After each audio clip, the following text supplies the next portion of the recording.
So I'm super excited to be here. My name is Morgan J. Ingram. I'm born and raised from Atlanta, and I'll go in a little bit about my background in just a minute.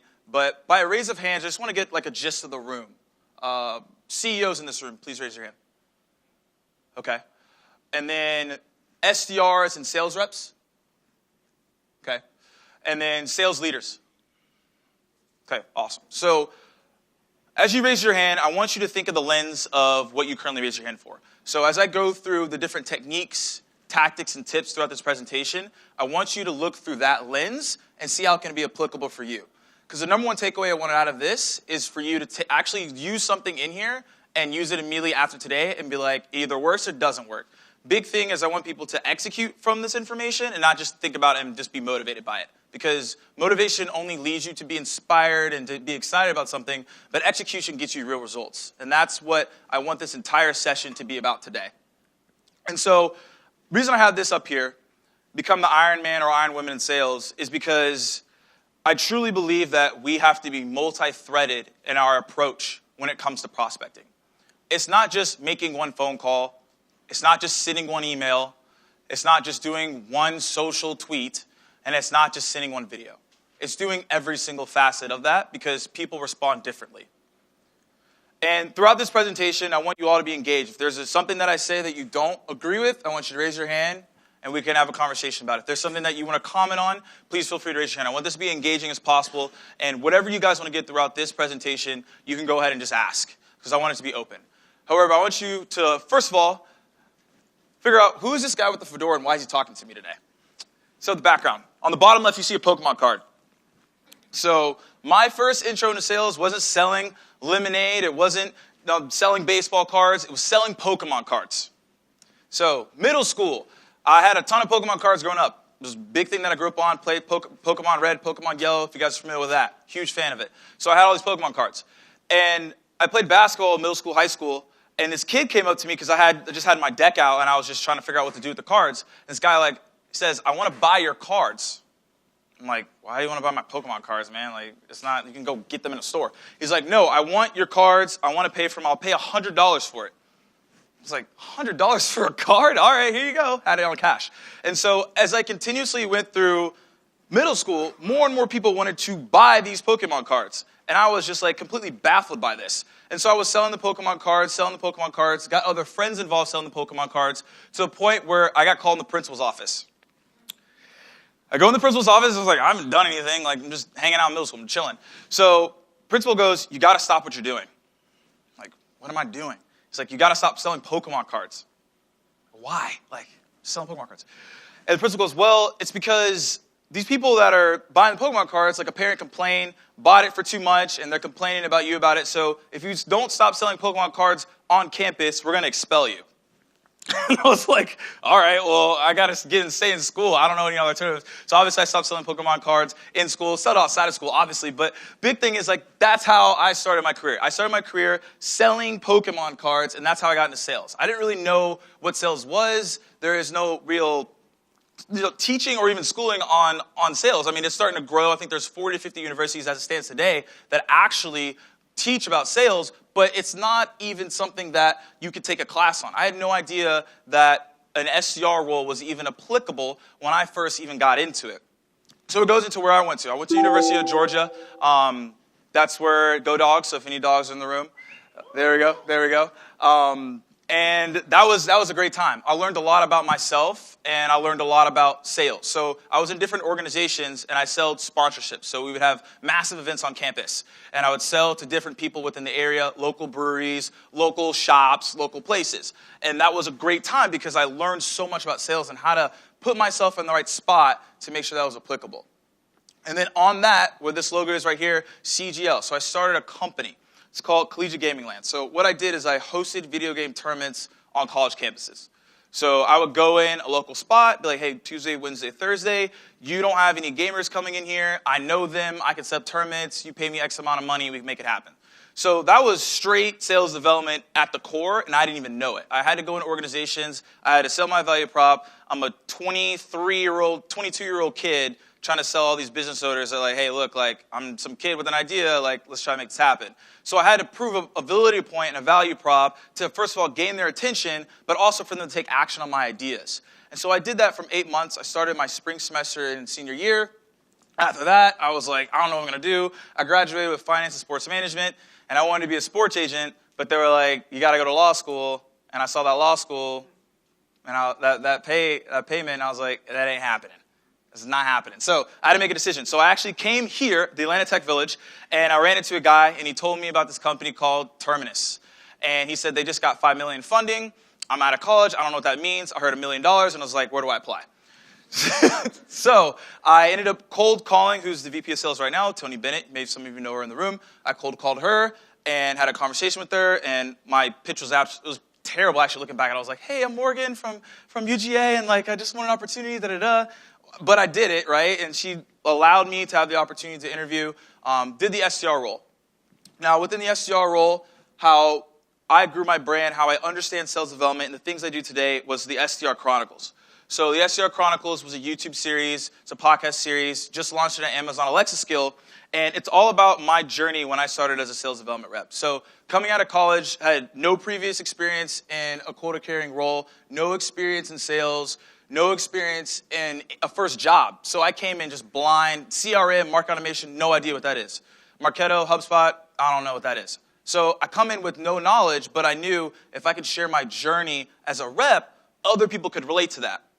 Because I talk to people on a daily basis who come in this role, who come into sales, or don't understand what sales means, and they need a framework to start from. And so that's where I created that Sales Development Chronicles.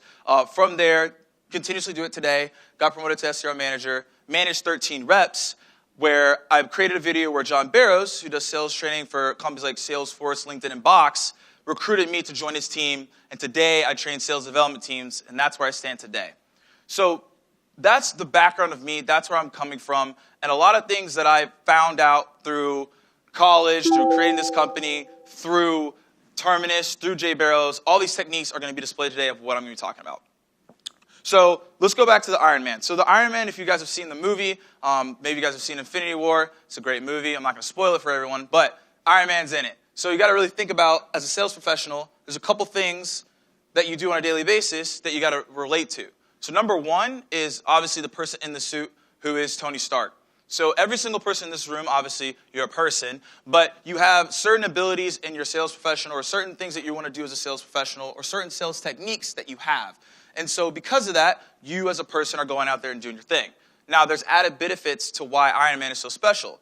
You got to think about the suit. So the suit is the tools and the tools that you use on a daily basis. So sales engagement tools, market automation, prospecting tools.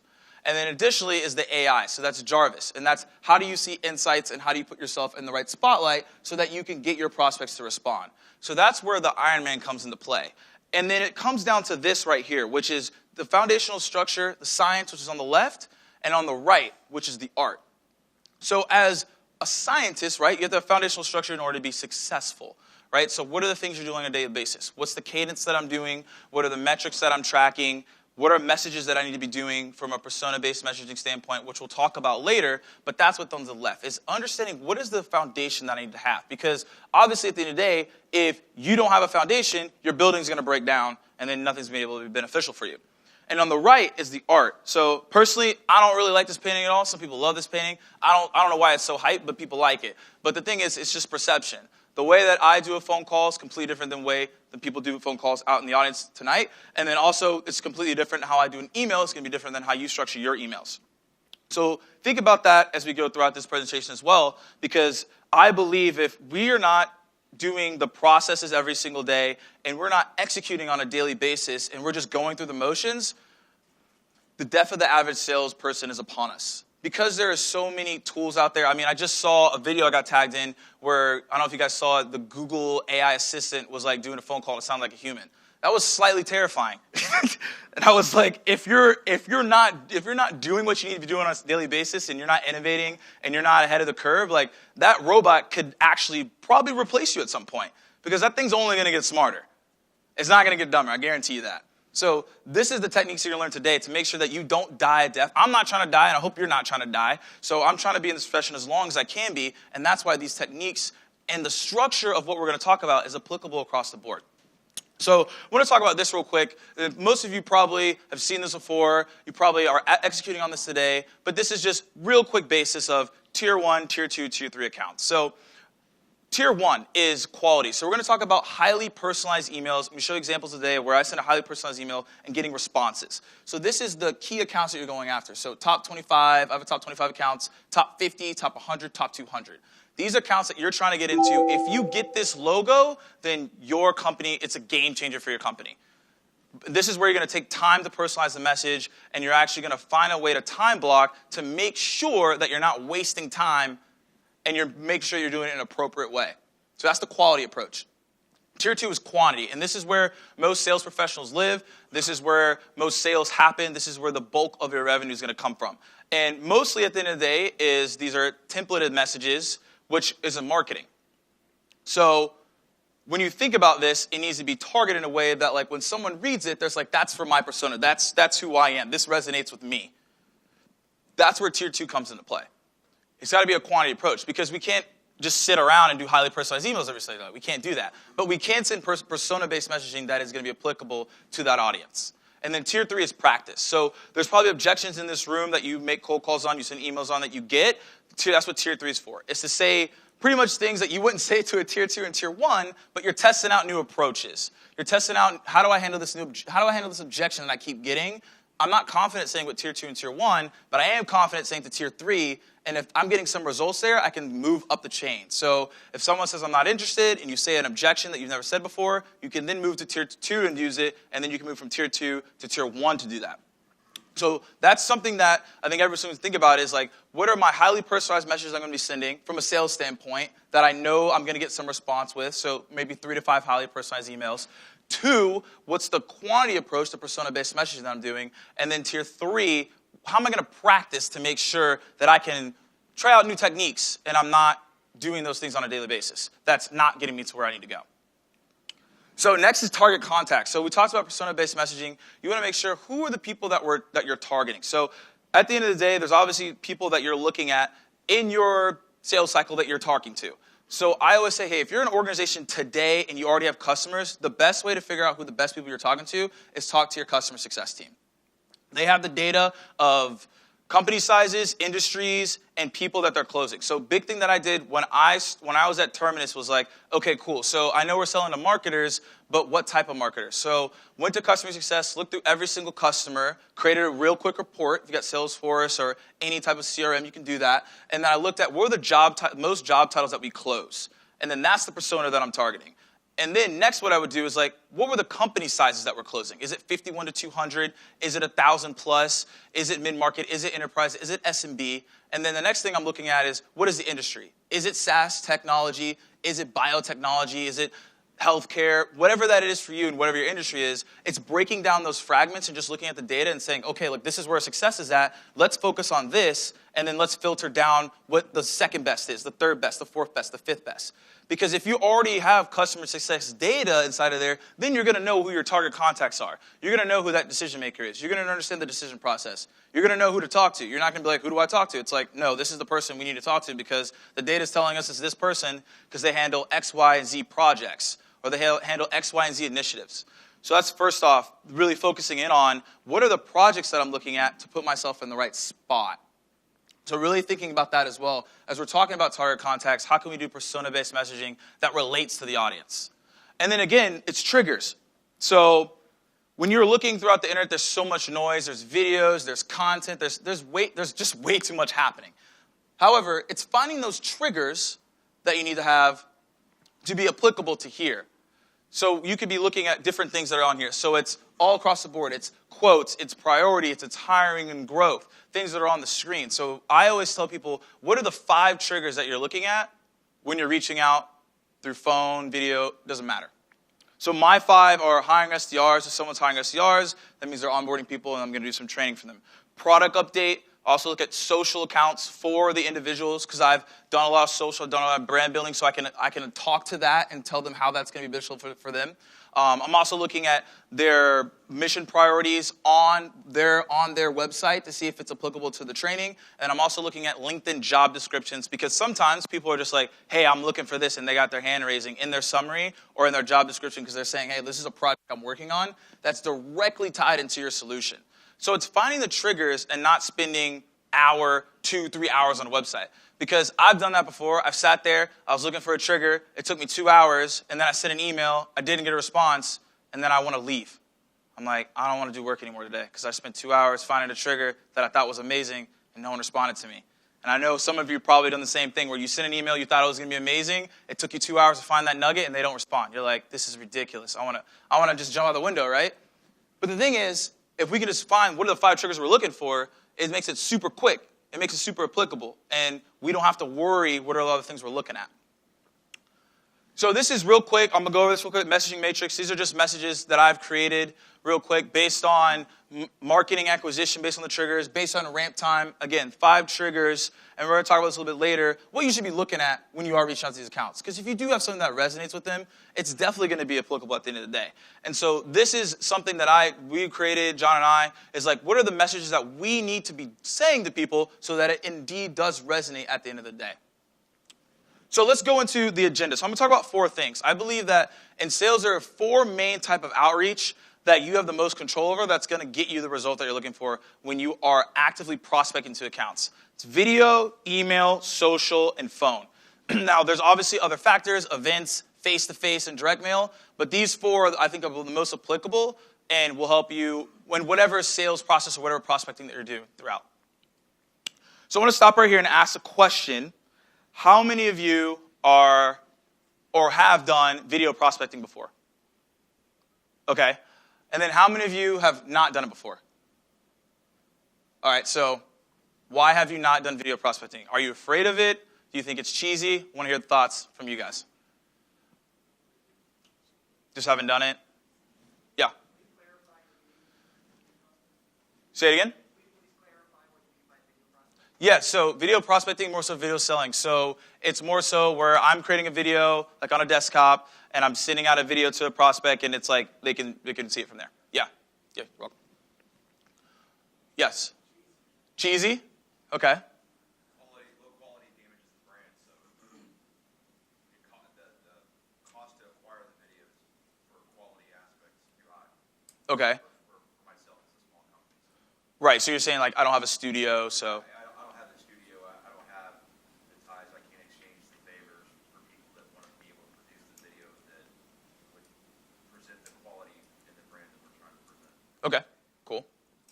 Well, what we found sort of is the personalization of it that made it so special. We just had 2 reps in the room, 2 cell phones, put together a quick little video. It just shows that you went the extra mile, and your prospect opens that, and they know that you're not just sending out canned email responses to every person on the list, you know? Yeah. So.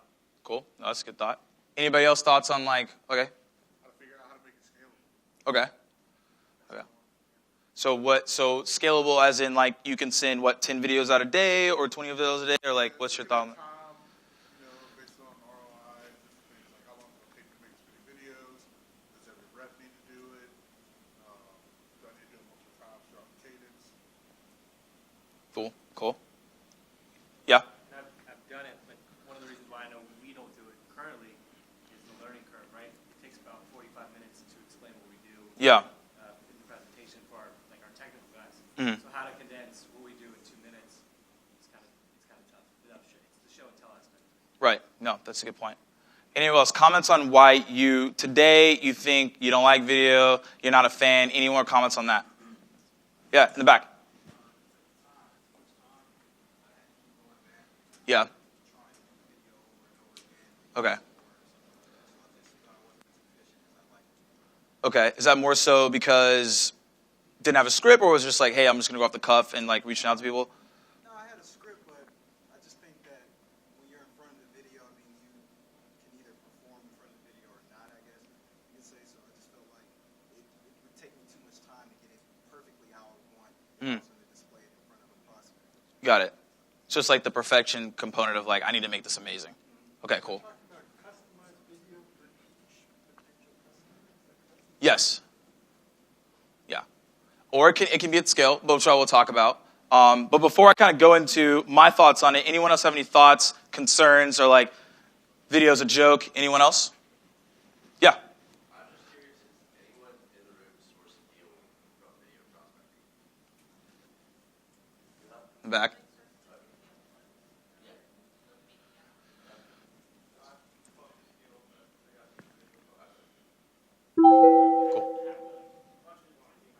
Okay.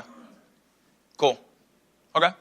So first off, I'm going to start with you guys. You guys right here, I was with you guys. I thought video was cheesy.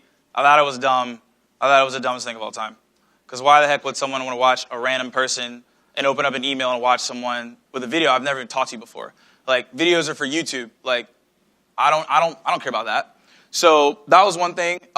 Big thing is, because I do YouTube videos, I would do 3 to 4 5-minute videos, and I'd be super jacked up about them. I send them to a prospect, and with the tool that I had, they would only view it like 10%, 15%, 20%. I'd be like, oh my gosh, this is terrible. Like, I need to stop doing video prospecting because this is not working. And even in addition, I would be weary because I was like, I sound just cheesy as a whole, and like, why am I even doing this when I could just do an email or I could do a cold call? Or even so, where you kind of, the comment you had back there was, why do I want to do this for each person? Like, is someone really going to watch this video? So every single concern, every single thing that's mentioned, even closing and sourcing deals, these are all the things that have gone through my head. However, I did a ton of videos throughout my process. When I left Terminus, I did over 2,000 videos. And so I learned a lot of things by making all those videos. And I learned that there's a process, there's a formula, and there's a way that every single person in this room can create a video, and all your concerns will be alleviated, and you won't feel as, oh my gosh, like the video's tough, like I can't do this, whatever. So I'm going to first off show you guys videos that I've done, so you guys I can show you like this is how I'm doing them, and then I'm going to explain the process behind them, and then we're going to go into a little bit of exercise after that. Hi, Josh. This is Morgan Ingram from JBarrows Sales Training, and I know that we've gone back and forth on LinkedIn messages. However, the reason I'm reaching out with this video is because we provide sales training for SDR teams that are growing fast and looking to scale. Our clients such as Salesforce, SalesLoft, and LinkedIn have used our on-site and online training to provide the skills for their reps to onboard quickly and see immediate results. Josh, if that resonates with you in any way, I'd love to have a 15-minute conversation on how I can help you at Phenom People and help your sales team be awesome. Thank you so much for watching this video. I look forward to hearing your response on this email. See you later. Cool, so that's one format. This video is like 38 seconds. It's not that long. The end of scheduled meeting, we're currently in a sales cycle right now. So there's a product of that. So here's some other videos and other examples. So this example more so is bringing in another person in the video. So this is where you can have Atlanta Hawks, collaboration. Lauren here. Morgan here. From Terminus, right down the road in Atlanta, Georgia. And we want to help you slam dunk your Q3 marketing goals. So we're not sure how familiar you are with account-based marketing, but simply put, ABM is all about marketing to your best fit accounts. And more specifically, it's about engaging with the key decision makers within those accounts. I have Morgan here to go more into depth about what Terminus does. Yeah, so Terminus is a self-service platform that allows you to get in front of the key stakeholders across the internet and allows you to help accelerate your pipeline and increase revenue. So what we'll be able to do from a sports perspective is get in front of those C-suite holders, C-suite key stakeholders that you want to get in front of that will allow you to help you generate more ticket sales and allow the Hawks to be great. And so we want to help you do that with our account-based marketing platform. Please feel free to respond to this email with time so we can connect with you. We look forward to talking to you soon. Hope you all have a great day. Cool, so that's one. And then the last one here, this is more so explaining the process behind a website. So we went on a website, and then we explained, here's some things on the website. This is a different type of view of camera, so we're going to kind of show you what that looks like, because it's not just only the camera facing, it's you can actually use it in the corner. So, and then I also bring another teammate on this. Hey, Keith, this is Morgan Ingram from Terminus. I also have my colleague here, Jim Tashi. So we're super excited to connect with you. I think we've talked to you a couple times in the past, but just wanted to put a video in front of you and tell you why Terminus can help you get in front of the key decision makers in the accounts that you've identified without them ever having to come to your website. So we really like what you guys got going on here at Crown Peak, and I'm actually going to hand it over to Jim, and he's going to talk more into detail of how we can get in front of these big name accounts that you're going after. Keith, great to talk to you. It looks like you guys have done an awesome job getting some of these accounts like MetLife, Oracle, Shell. What we're going to be able to do is get you in front of only the right people at the right companies, like Morgan said, without them ever visiting your website. So we're going to be able to proactively serve them display ads wherever they go online without them ever engaging with you. So you're able to place ads in front of them wherever they go, whether they're on their cell phone, their tablet, their work computer, on their home or their home computer. So would love to talk to you sometime here in December, learn a little bit more, kind of walk you through the platform. So we'll follow up with an email with some availability, and look forward to chatting with you. Thanks, Keith, and have a great rest of your day. All right, so those were different variations of video right there. And a couple things. That second video was very cheesy, but guess what? I don't care if it's cheesy or not. If the prospect responds, fantastic. The thing is, it's more so thinking not about ourselves and how we are seen. It's more so how is it going to relate to the prospect so they answer us. That's the only thing that I care about is, does this prospect, is it going to answer me? And is it going to resonate with them? And then can we move forward? Because if I'm worried about all the things that are making me not able to do something, or like, oh, I don't want to get on the phone call because I'm going to get rejected, or I don't want to make a video because I'm going to look crazy. Those are things to dispel outside your head, because if a prospect doesn't answer phone calls, they don't respond to your emails, they're not on social, but you found out that they love videos, and then you are like, I don't want to make videos, you're losing out on an opportunity where you could actually resonate with someone. Because I have no idea how the prospect responds to things. I love getting on the phone, but some prospects absolutely hate being on the phone. However, I might call someone, they're like, hey, guess what? Don't call me on the phone, but I'm better at email. Okay, great, then I'll switch to email. Or someone's like, you know what? Like, I really just want to get videos sent to me and explain to me what is going on in your solution instead of you calling me on the phone. Great, I'm going to make that. So it's understanding within this process, going back to the beginning, is that each persona is different. Each conversation you have is different. And the industries that you're going after are always different. But it's understanding in these videos, there was no studio, there's nothing crazy. I don't have any crazy camera or crazy lighting, because at the end of the day, you have to understand that we're all humans at the end of the day. We relate to humanity then more so than anything else. You're going to relate to someone in the whites of their eyeballs that they took the time to make a video more so that they were in a grade A $1,000 studio sending you a video. Because that wouldn't be as personal to me, but what would be personal to me is someone in their office articulating the value prop of their solution inside these videos. And so from those examples, take that in and like, hey, look, maybe I can start doing 5 videos. Let's see how it pans out. And so this is the process that I found out from making a video. So how many of you seen Glenn Ross?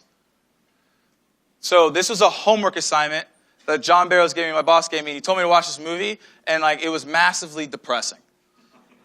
I was like, why did you make me watch that? You should have told me, watch this and then go watch Kevin Hart or something, to light me up. I just was not ready to watch this movie. However, the most important scene, coffee for closers, but also the big thing, which is attention, interest, desire, and action. So I took the same formula from that movie and from that YouTube video, which is the most impactful thing in that entire movie, but I use that and then use it as part of my video process. So obviously sometimes your videos may be longer than what's displayed right here, which is I try to keep within that 60, 67 seconds time frame, but this is the formula I use. So first is attention. So when you pick up the phone and it's from an unknown number, what are the 2 things every single time that you're wondering when you pick up that phone? Is it a telemarketer? Who are you and what do you want? Exactly. Who are you and what do you want? So when you send a video to someone, they're like, who the heck are you and what do you want? So you have to display that very quickly, because you have, in this world, you probably have 2 seconds, but 5 seconds at max to be able to break the barrier to get to further down in this video. So the attention grabber is what we talked about in the beginning, which is the triggers. What are your 5 triggers and what are you trying to say to them? Is it something in their LinkedIn job description? Is it something within their persona that you're going after? Is it something that you saw on their website? Again, I don't know what that is for you, but it's finding out what that is so that we can act upon it and say it in the first 15 seconds. To get their attention and be like, all right, I'm paying attention. Next is the next 30 seconds, which is the interest and desire, which goes into the phone calls that you're making, the emails that you're sending out, and also, again, triggers that you found, but it's applicable to what they're trying to do. So our solution provides this, as you heard in the video. We work with clients such as this, and then we help you do this. Very simple, to the point. It doesn't, I mean, again, it could be different when you have a complex product, as like kind of what Chris was saying, but get straight to the point on what you do for that day. Like, even if you know nitty gritty of the day-to-day of the persona, like it's even getting down there, but if you know the overall basis of like, hey, like we work with clients like you, this is what we help you do, these are the clients that we work with, here you go. And that's what people want. In a quick, succinct moment, it's what's the value that you're giving me, and like, what do you want? And the next is the last 15 seconds, the last part of your video, is the call to action. What do you want them to do? Do you want them to check out a blog post? Do you want them to check out some article that you just wrote? Do you want them to hop on a 15, 20, 30-minute demo, 60-minute call, face-to-face event? All these things I'm throwing out there, it doesn't matter what it is, but it needs to be a call to action. You took the effort to create a video, to take the time to articulate that value, that message, and now you need to get some return on that. So that's where the CTE comes into play. Because a lot of people make a video, it's great, it's awesome, but it doesn't lead you anywhere. So if you made this amazing video and you didn't tell people where to go, what was the point of making that video? So consider that as well. When you're figuring out how to make these successful videos, that's more so how I'm doing that there. So before I kind of go into like the tools I use, are there any questions on how to make that video, how I'm using it in my outreach, even from a sales cycle standpoint? Is there any questions on that? Yes? The ones you showed all were customized to particular prospects. Yes. So you're suggesting that if you have, let's say, 25 prospects, Yeah. tier 1, you make 25 separate videos, because that's what would involve in that case. Would a more generic one be effective, where you're kind of giving your value prop, introducing like the same one for various prospects? Just say, don't waste Yeah. your time. That's a great question. So, more so, it goes back to the personas. So, I'm not going to send a templated video to like a VP or a C-suite. They're going to be like, what the heck is this? And I'm going to be discredited inside the organization. However, I may send it to maybe a manager. I may send it to someone else that maybe outside that's a champion that they can give me internal reference to get to that key decision maker. What I really try to focus on is I actually used to send videos as the first touch, but I realized that that's not as applicable anymore because people are just deleting emails left and right. So people are here super busy, probably get 200, 300 emails a day, and you're deleting if you don't even recognize that name or subject line. So my thing is, I'm going to send you an email which we'll talk about, persona-based, that's like about your persona, something that you're profiling you, and then that second or third email, I'll send an email. Because now you're familiar with me. You've seen my name at least once or twice, so now I can kind of ease into you and give you that video because now you're going to take a watch it because I have familiarity now. And it will kind of tie that into social. But yeah, it's more so don't create a personalized one every single time. Those are personalized. You can create those generic ones for other personas and just A/B test it to see like, is this resonating with them? Because you can create those templated videos to send out. Assuming your lead was qualified, what was your conversion rate for videos versus normal email? So I'll give you two scenarios. So based on just, if I'm sending it, let's say I send a first email, and then I do that second, I put it in a different cadence. It's like a 60% open rate, like a 14 or 20% click rate, and like a 14% response rate, something of that nature. It's pretty up there. If it's just it's like a first touch off. It's like I'm sending you a video directly. It's about 40 to 50% open rate, probably like a 9 to 10% click rate, and then probably like a 8%, 9% response rate. But it's completely dependent because if it's after an event, like that's off the charts. It's like high response rates. So it depends on where the lead is coming from and what they're doing. Because if it's leads coming from, let's say, a form fill, then I might just go ahead and go to that form fill and be like, hey, I know you downloaded this, but paragraph 3 talks about your persona in this way, and I can provide this solution based on what this paragraph says because you downloaded it. It's uniquely based on that lead. But if it's cold, those are my statistics.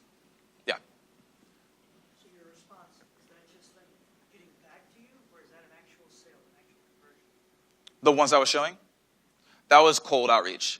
Actual selling is a little bit different because it's completely dependent on where I'm in the sales cycle.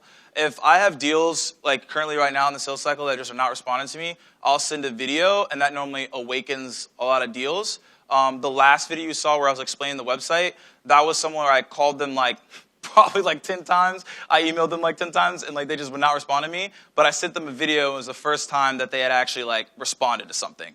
And that deal ended up accelerating, and where we were at, that ended up closing because I sent that video. Otherwise, I probably would have never gotten in front of that person. But from a standpoint in the sales cycle, I try to do it where someone asks me like multiple questions, and then instead of like me typing out an email, I'll just hop on video and be like, all right, this is what you're asking for. 1, this is it. 2, this is it. 3, this is it. And I can articulate my points, and you can feel my tone of it. Because in email, you can try to be sarcastic, or you can try to be fluffy or light, and nobody can read that. But in a video, you can really dive into those points and be like, this is super important, and get really deep with it. So that's where I use video to further the sales cycle when people have like in-depth questions for me, or like they're just not responding and like we need to make a decision quick. That's what I normally do. Yes?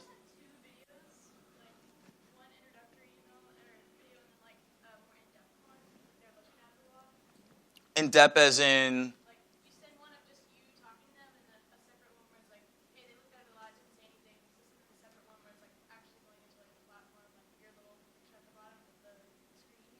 Does that first video have an ask, or is it just you say, hey, like this is who I am, this is what we do?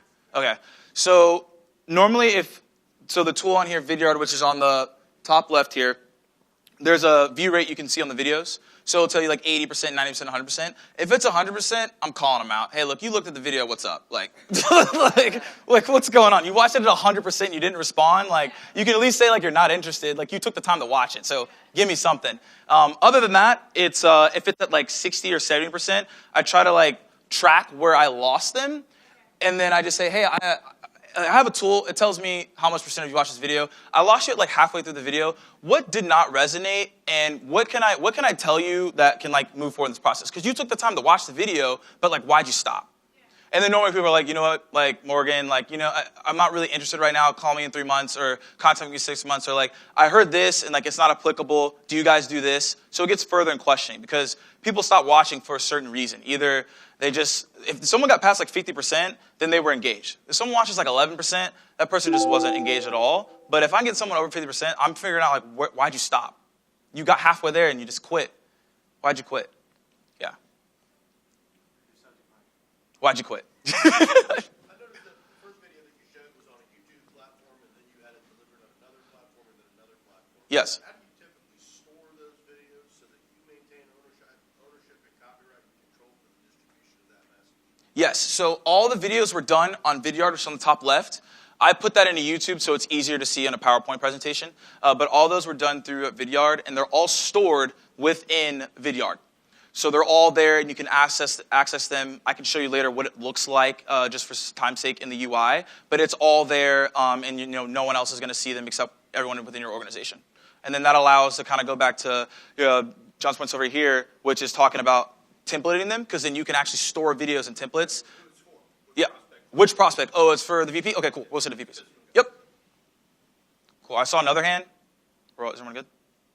Okay, cool. So here are the tools right here. Vidyard.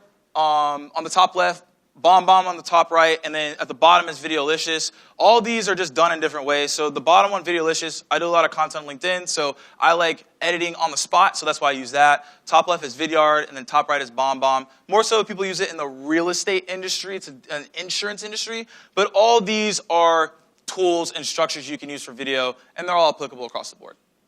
So what we're now going to do is put you all on the spot, 10 to 15 minutes. We're all about to make a video real quick based on the formula I just said to a prospect maybe you're trying to get in front of, to someone that you're trying to get involved with. Now, if you have Vidyard, you can use Vidyard. The last one I mentioned, Videolicious, it's in the App Store if you have an iPhone, so you can download that and create that quick video. We're just going to take 10, 15 minutes, create videos. We'll pull up some real quick volunteers to just kind of show their video. So we're going to do that right now. So 10, 15 minutes, talk about what you want to talk about your prospects, go through the same formula. You guys got it? Next, we're going to hop into email. So mostly when you send an email, you got to keep it short. So what I found out at the end of the day, I read this stat, 79% of emails are read on a phone. That's insane. So when you think about sending out an email, it's more so you probably type an email maybe on your desktop, but you got to think about when I do type an email, I need to send it to myself on my phone, or I need to type it out on my phone and then maybe copy and paste that into the computer where maybe you have a sales engagement tool.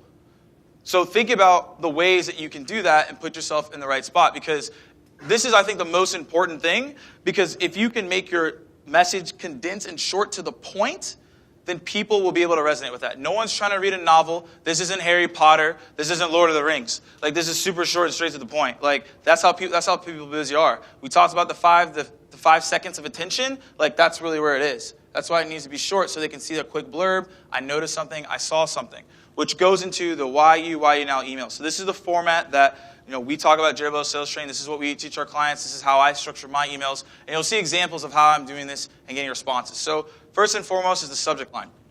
So I know that people are always asking, like, what's the best subject line? My tidbits on this one are, first name, I saw your tweet. First name, I saw your LinkedIn post. First name, I saw your YouTube interview. First name, I saw whatever. That normally works for me. That gets a higher open rate. Another thing that I do is I go with the less than greater sign, which you'll see that example. So it's first name, less than, greater sign, the company name. It's more so it's like a connector. So it's like the psychological trait of it's connecting us together. So that's why you open the email. And then additionally, another place you can go is Google. So you can Google best subject lines of 2018, best sales subject lines of 2018, and shift that accordingly and put your message on that spotlight. So but at the end of the day, when you really think about subject lines, you just focus on getting attention. And then the next thing is, I got their attention, now what? So why you? So that goes into what we talked about earlier, the triggers and priorities. What are those 5 triggers that you found on that website? What are the 5 triggers that you found on that persona? And then using that as part of the email when you do move forward and craft that email. And so next is why you now. So that's going into what's the intention grabbers that you're trying to get someone. So again, like we mentioned, clients, customers, solutions. We work with these people. We work with these personas. This is our solution. This is how we help. These are things you need to be thinking about when you were saying, hey, look, like I'm creating this message for you, and this is why now I'm doing this. And the next is the call to action. So obviously, at the end of the day, this is pretty short and straight to the point. What do you want them to do? Is it a phone call? Is it a blog post? Is it a white paper? And then ultimately, the signature line. So that's mirroring the audience. So if your audience is a long subject signature line, obviously you want to do that as well. But what I found out at the end of the day is like the higher up the chain you go, the shorter the subject line. That's really how it really is in the day. So my subject line is pretty short and straight to the point. It's just my name, my job title, and the website and my phone number, and that's it. Most people have really long subject lines where it's like, go here, do this, do that, do that. There's no really reason to that. Don't have a signature line that detracts from your message. It's as simple as that. So this is an example of an email that I wrote. So this guy had a YouTube interview. I checked it out real quick, and I wanted to get in this account. This guy is the COO of the company. They're based out of Toronto. So check that out real quick. And when you're really looking at context and you're looking at different emails that you're sending, the key thing in this email is that I just tried to find something that I could resonate with him real quick. I didn't watch this whole interview. I didn't spend 20 minutes watching it. I just clicked around to find what is this person talking about so I can directly tie into it. So as you see right here, I listened to his YouTube interview on P&R. It revolved around a good topic about the customer. I talked about why that's relative to our training, clients that we work with, and then also, hey, what's the best time to get on the calendar, and trying to figure out, is he the right person on the team? So he responds with this. He's like, hi, Morgan, thanks for your note, taking the time to check out my interview. He's actually familiar with us, which is great. And then also he said, I don't know if we're ready for training, but the best person to connect with is Nate. And he put us in contact, and Nate and us had a call, and we're trying to figure out, when's the best time to actually do the training now, because we're talking. But big thing is just going back to the point of crafting that email in a way where I can get that response and then move forward in the organization, because there are certain contexts that you're going to see in blog posts, in articles, and in YouTube interviews, especially in press releases, where someone actually is quoted, and you can use that quote and then use that message to get that response.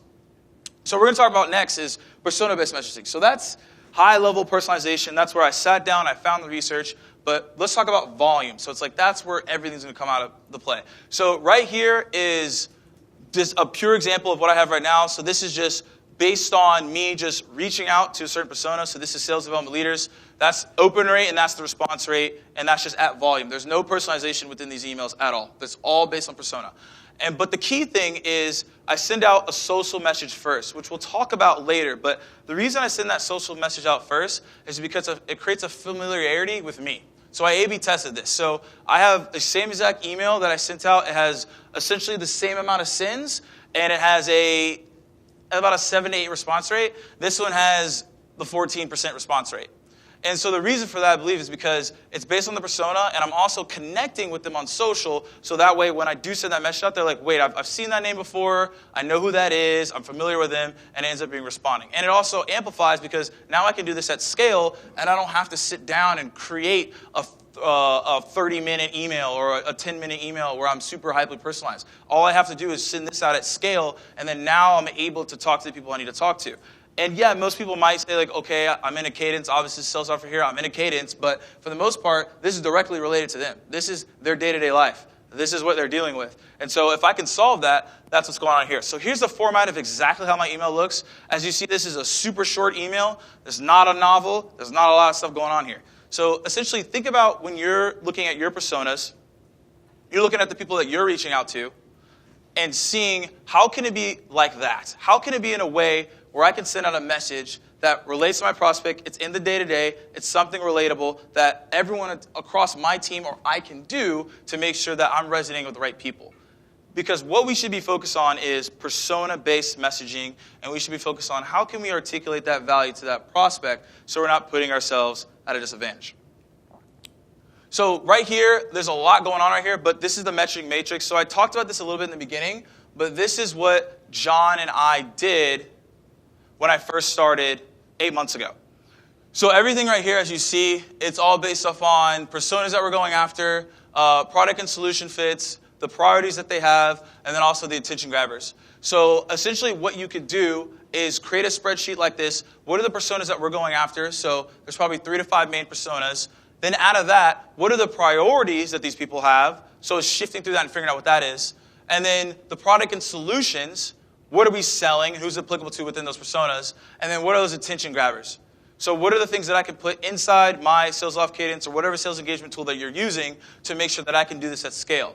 And these are plug and plays, because I believe that in any sales or sales development type of prospecting role, or even in messaging, these are plug and play. So if I have a highly personalized message where at the beginning I'm talking about, okay, hey, I found your interview on YouTube, I found your blog post, I found your article, I can now just straight up insert one of these attention grabbers and put it right as my value prop. I don't have to think about a value prop every single time.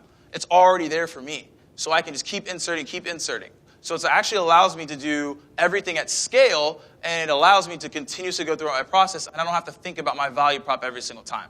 So think about right now, within your organization, what you're doing today. How can I create a messaging matrix so that I'm doing a plug and play, and when I'm prospecting, I can be more effective? So that way, when I am doing my sales calls and I'm moving throughout my sales cycle process, how can I be more focused on that than this as a whole? Because this is right here, this messaging matrix is the bulk of where most people struggle, which is in messaging. People understand the structure of how to make a phone call. You just click and make a call. Like, people understand how to send an email, you just click send. But what are you saying and what are you sending? And even these messaging matrices, even this right here, these attention grabbers, can be used as part of your pitch as well on the phone.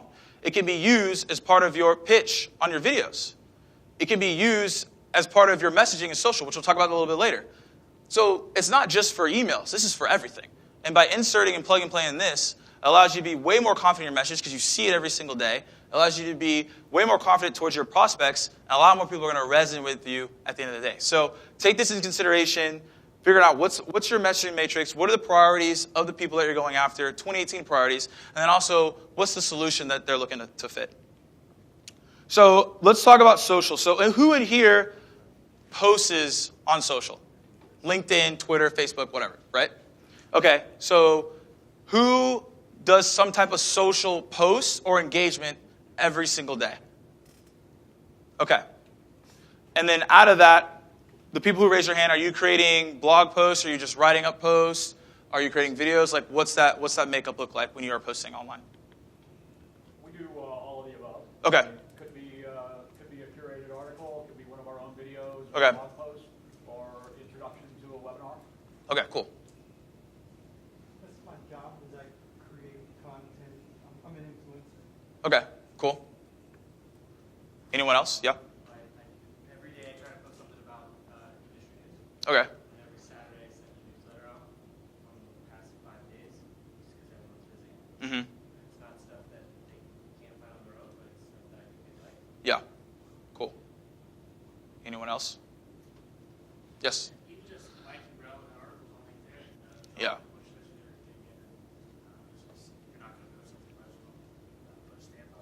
Yeah, for sure. You're right.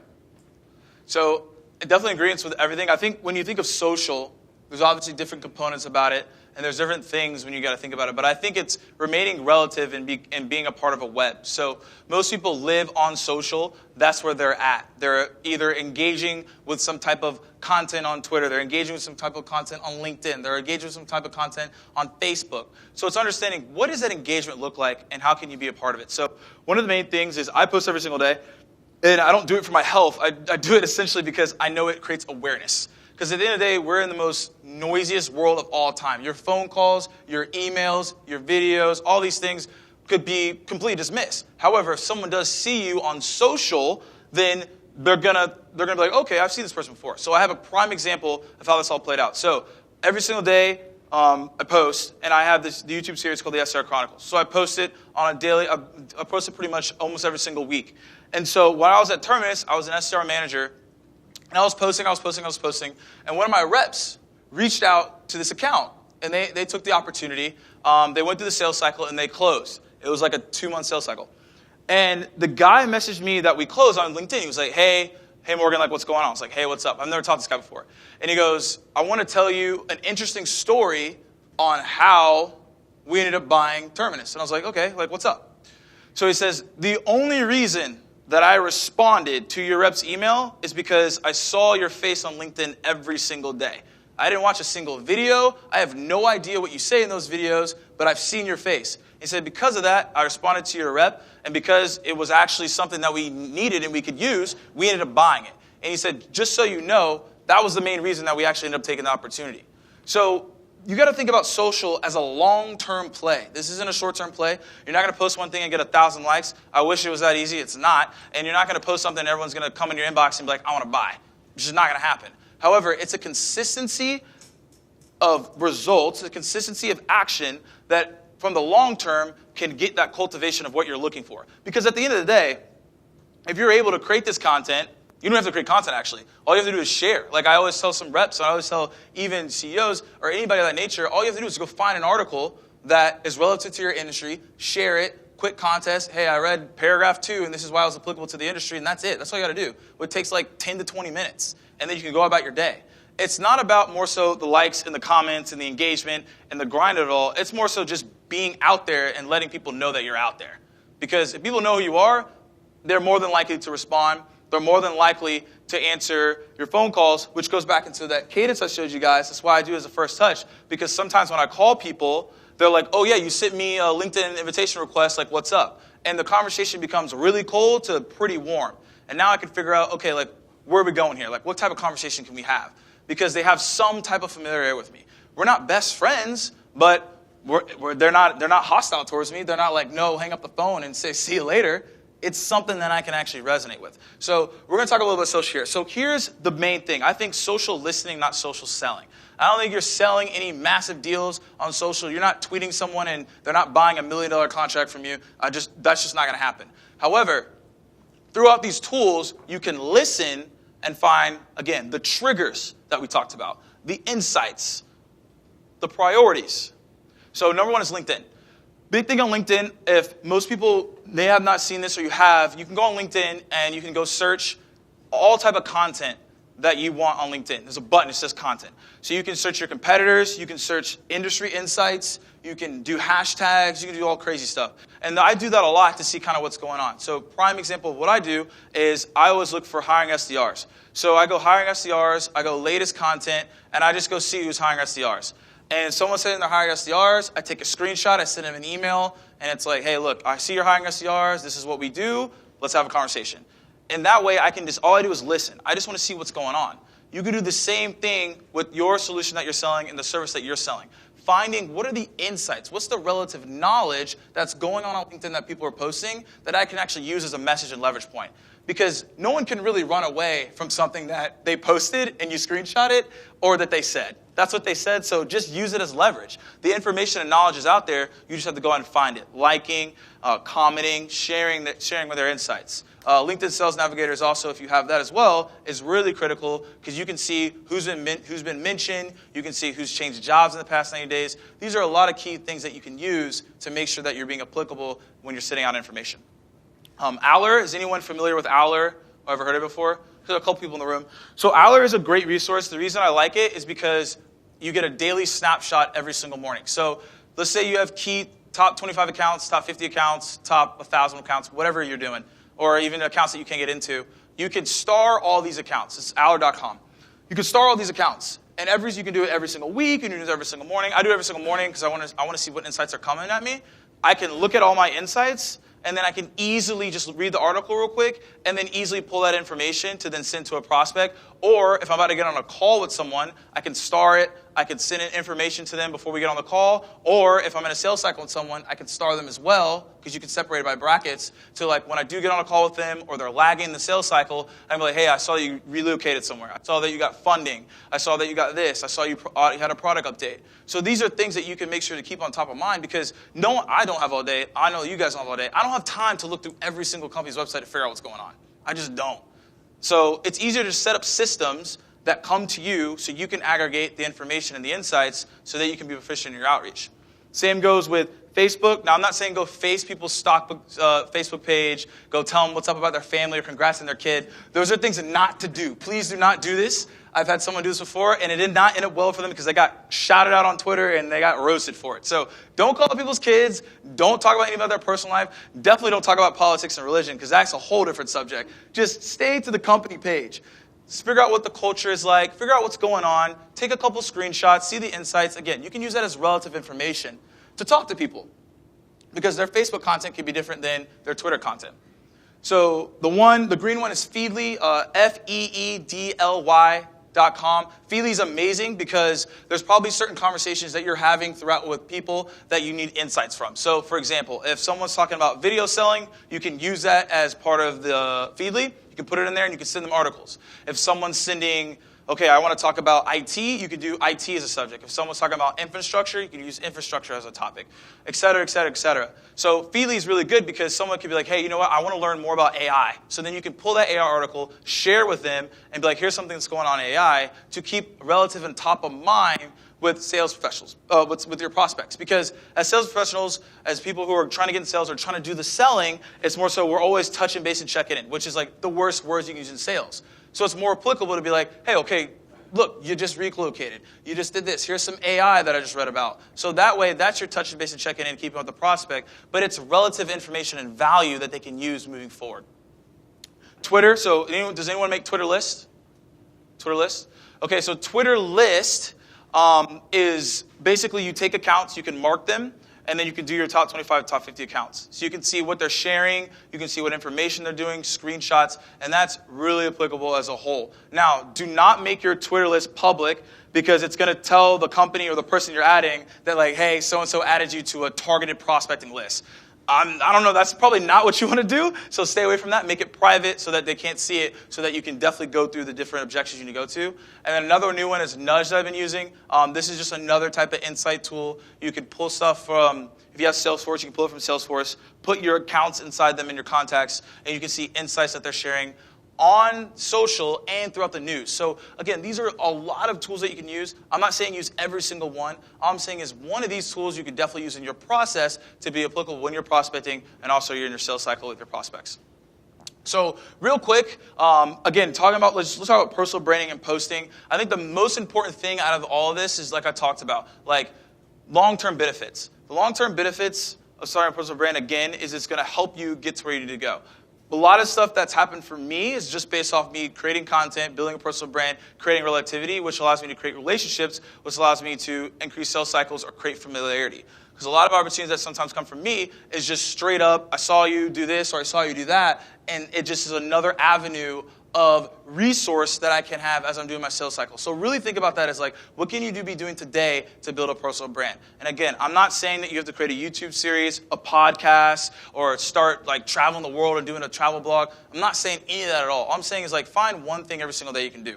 Sharing an article, sharing a blog post, maybe doing like one interview a month, or like just going to an event and talking about a recap of the event. It's little things that you can do to be impactful and stand out, because most people aren't doing the daily little things to be successful, and the bar to really get into a personal brand and be consistent is pretty much low, because most people, again, don't create those consistent habits. It's like every single person in this room right now knows that they should be working out more, but like we know that, but sometimes we don't do it. Or like, I know that I should probably be eating healthier, and like, I don't do it. Like, I ate varsity the other day, and I felt disgusting. I like ate it, and I was like, what the heck was I doing? So the thing is like, we know we shouldn't be doing these things, but like, we have to take action on it and execute. Which is, again, sharing those blogs, doing those tweets, engaging with your prospects, and that's how you build your personal brand and put yourself out there.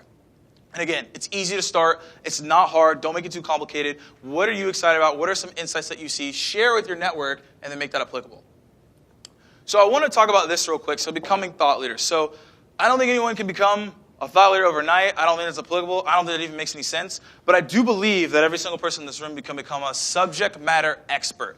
So going back to even my intro, when I talked about CGL and I talked about gaming, like, I wasn't a thought leader in gaming, but I was a subject matter expert. I studied a lot of insights on it. I could tell you all the statistics behind esports and gaming, because I had to know that for my industry. If I don't know that, then no one's going to talk to me, no one's going to see me as credible, and I'm not going to be applicable to my audience. So big thing that I had to do is I had to study and I had to grind and figure out what that was. So same thing in your industry, as you're selling, as you're putting yourself out there, you got to figure out what are the things I need to be reading every Sunday. Like 10 to 20 minutes in the morning, like what are the blog posts I need to be reading? What personas, what are they saying? What are they reading? What are they posting? What are the YouTube videos they're on? Also the podcasts that they're on. And I need to speak the same language as them. Because the easier it is to speak the same language as your prospects, the easier the conversation is going to be. Because people can tell real quick that you don't know what you're talking about, right? It's like, sometimes you're at a party and someone's like, oh, have you checked out that new video, or have you checked out that new song? You're like, yeah. And like, what's it about? And you're like, yeah, I'm going to go get a drink. Like, I don't know what the heck that's about. And we say yes sometimes because, we want to be and have familiarity. But if we don't know, we don't know. So that's why it's super important to figure out how to be a subject matter expert. And so to become a thought leader or understanding personal brand, this example is probably the most critical example and the most recent example, and I think the most impactful example. So how many of you guys heard about what happened to Snapchat? Okay. So Kylie Jenner, so most people know who in this room who that is. So she tweeted out, she was like, hey, you know what? I'm not really feeling the Snapchat update. Like, best of luck. And so essentially what happened is the stock dropped $1.4 billion because of that one tweet. I think that's absolutely absurd, and that's crazy. But the thing is, that goes back to personal brand and influence. So obviously, I'm not saying for you guys to post and like dilute your competitor's stock. That's not what I'm saying. What I'm saying is that you need to use that in the reverse. How can I use my personal brand? How can I use my influence? How can I use my knowledge, my subject matter expertise in a way that allows for the prospects to resonate with me and actually correlate with my message? Those are the things that you really do need to think about, because if you can use this in a positive light and people actually do respond to you, then you'll be good as a whole. So that's becoming thought leaders as a whole. And so again, we talked about this. Engagement in network. Big thing right here is joining Facebook, LinkedIn, and Slack groups. So Slack, I think, is one of the most applicable things as a whole. I'm in a ton of sales and marketing Slack groups, and I don't sell in those groups. All I do is answer questions. By answering questions, people are like, okay, like, tell me more about what you do. And so when people give you the open way to tell you more about what you do, you tell them what you do, and then that ends up going into an opportunity.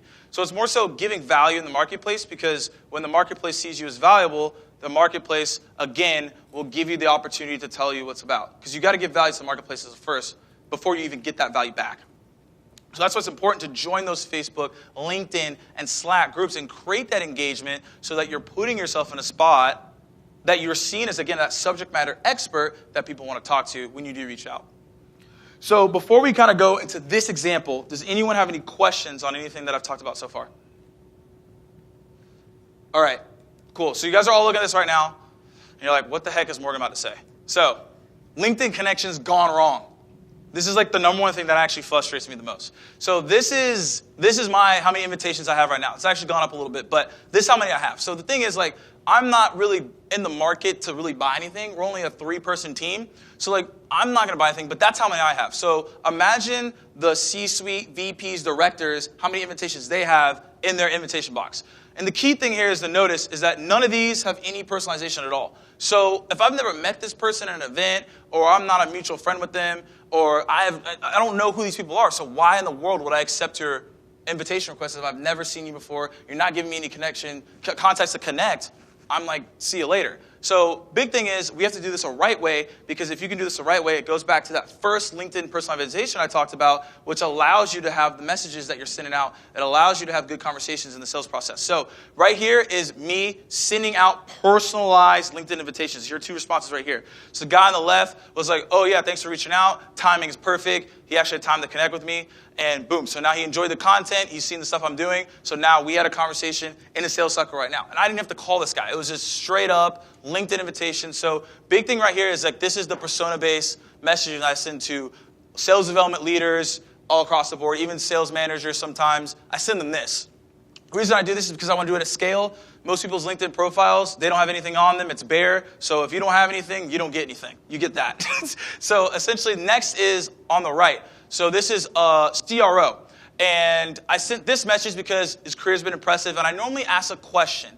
The reason I ask a question is because I'm curious on something that either they posted or it's just relative to the space. So modern sales tactics, modern sales technology, modern sales instructions are actually something a lot of people talk about a lot. So I was like, oh, let me ask you this question. And then thanks for connecting. He's actually writing a book on it, which is great. And then he posted an article. I read the article. I sent him some things about the article that I liked. We ended up having a call, and so we've been good friends. And he's been helping me out with certain things along the way. They're not ready for trading yet, but we have an open dialogue, and he knows who I am.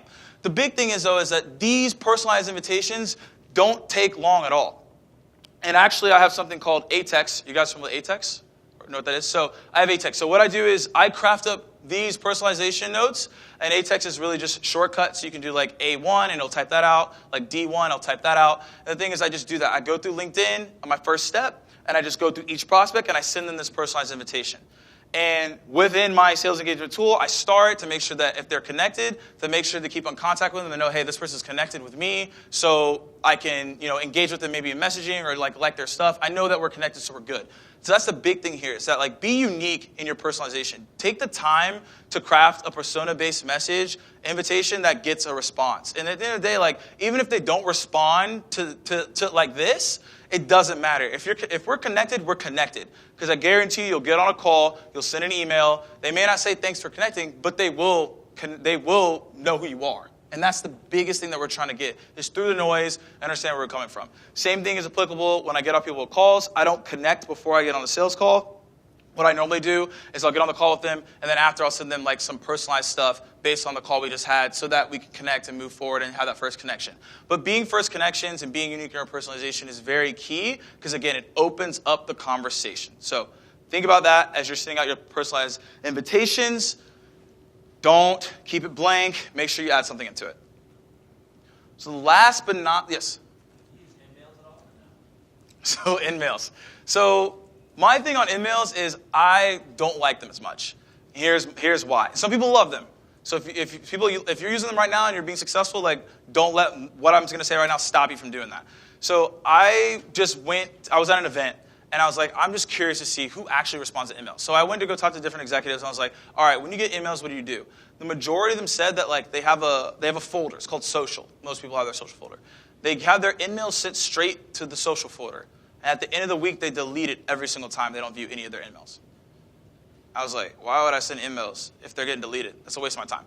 And even my boss, JBarrows, he gets emails all the time, and once in a while he'll view them, and he said like 90% of them are just templated and they're bad. So at the end of the day, you get a lot of people who are getting those emails get very nil to it, and they get numb, and they're like, okay, if I get an email, I don't really care. I'm going to delete it, even if it's great.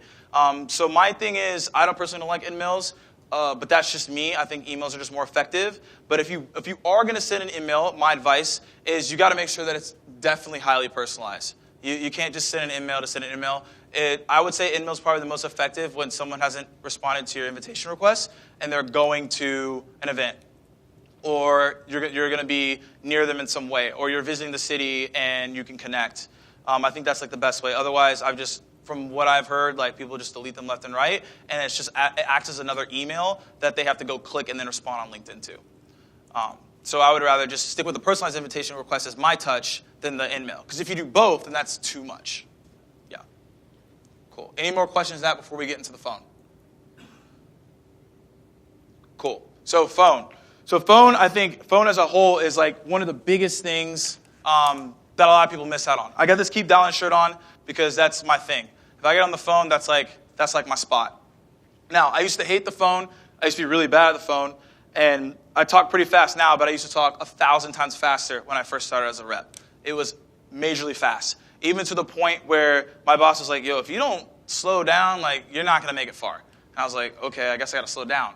So big thing I think is when it comes to the phone, I think a lot of people don't like picking up the phone because they don't know exactly what they're going to say, or they're afraid of rejection, or they're not prepared for it because they're treating the phone process as an event and, again, not as an actual real process of formulation. So I think a couple things come into, before I even talk about phone, that I think a lot of people struggle with in this room right now, why you're not making phone calls. Big thing I think is that, like, you're afraid of someone shutting you down.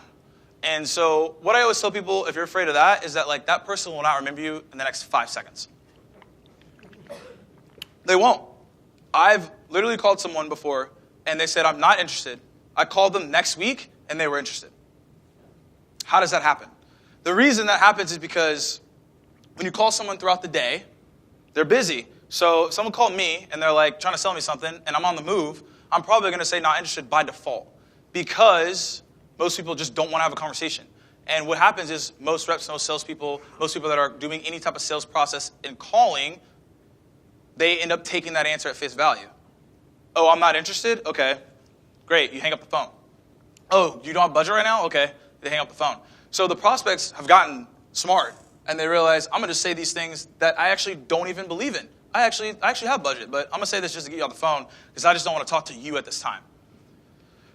So we're going to talk about certain things on how to handle those objections. We're going to talk about objections you guys face today, and we're going to find out ways to get over those objections because I believe that's the main reason why people don't call is because they're afraid of getting rejected and they don't want to face objections. And when they face objections, they're like, I don't know what that is. So they can't move forward. So it's really thinking about when you're getting on the phone, how can I make sure that I keep dialing and I put myself in a good spot? I have confidence because at the end of the day, when I talk to most executives, VP of sales, VP of marketing, IT people, when they take a meeting, it more so is because the person that was calling them was confident in what they were selling in their service over anything else. Because if you don't have confidence talking to someone, then how in the world do you expect that person to have confidence in what you're selling?